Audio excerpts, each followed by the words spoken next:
যে কোনো অবস্থায় চীন বাংলাদেশের পাশে থাকবে বলে জানিয়েছেন পররাষ্ট্রমন্ত্রী ডক্টর খলিলুর রহমান। সরকারের প্রথম বিদেশ সফরকে ঐতিহাসিক ও যুগান্তকারী জানিয়ে মন্ত্রী বলেন, সবার আগে বাংলাদেশ নীতিতেই সমঝোতা হয়েছে, যা সরকারের বড় সাফল্য।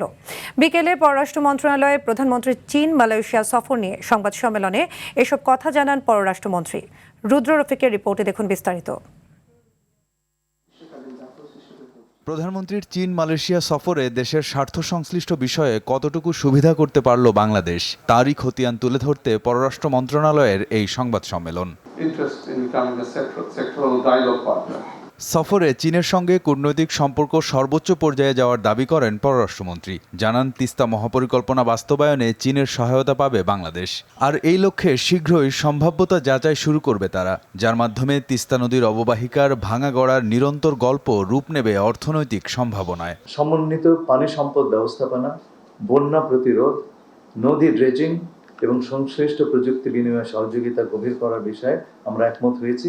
রোহিঙ্গা সমস্যা সমাধানে চীন বাংলাদেশকে সহযোগিতার প্রতিশ্রুতি দিয়েছে বলেও জানান পররাষ্ট্রমন্ত্রী। চীন আমাদেরকে বলেছে যে তারা বাংলাদেশ এবং মায়ানমার দুই পক্ষকেই সাহায্য করবে, যাতে দ্রুততার সঙ্গে এই সমস্যাটার সমাধান হয়। চীন থেকে মিয়ানমার হয়ে বাংলাদেশ পর্যন্ত করিডোর নির্মিত হলে বাণিজ্যের খরচ ও সময় কমে আনবে বলে জানান মন্ত্রী। মায়ানমারে যে সমস্ত বন্দর চীন ব্যবহার করছে, সেগুলোর থেকে বাংলাদেশের ছোট জাহাজে বা লাইটার এসে আমরা বাংলাদেশে আনতে পারি কিনা, তাহলে এই যে time to market and cost to market অনেক কমে যাচ্ছে।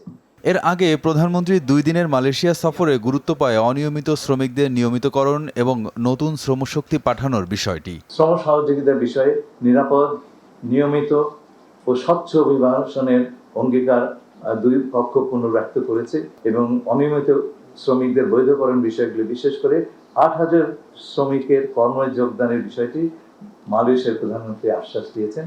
এদিকে আগামী 18 মাসের মধ্যে চট্টগ্রামের আনোয়ারায় চীনা অর্থনৈতিক অঞ্চলে পণ্য উৎপাদন শুরু করার ব্যাপারে তোড়জোড় শুরু হবে আগামী মাসেই, জানান বিডার চেয়ারম্যান। বিভিন্ন সেক্টর থেকে বেশ কয়েকটি সেক্টর নাম বলি, রিনিউয়েবল এনার্জি অনেক আগ্রহ দেখিয়েছে বাংলাদেশে বিনিয়োগ করার জন্য, textile and garments, electronics, healthcare industry, so medical device manufacturing. আসিয়ানের সদস্যপদ পেতে বাংলাদেশকে সমর্থনের ব্যাপারে আশ্বস্ত করেছে মালয়েশিয়া। সেই সঙ্গে আগামী বছরের মধ্যেই মালয়েশিয়ার সঙ্গে মুক্ত বাণিজ্য চুক্তি বাস্তবায়নের লক্ষ্যে একমত হওয়ার কথা জানান পররাষ্ট্রমন্ত্রী খলিলুর রহমান। ব্যাপ্তি এবং গভীরতা এটা এস্টাবলিশ করা হচ্ছে। রুদ্র রফিক, RTV, ঢাকা।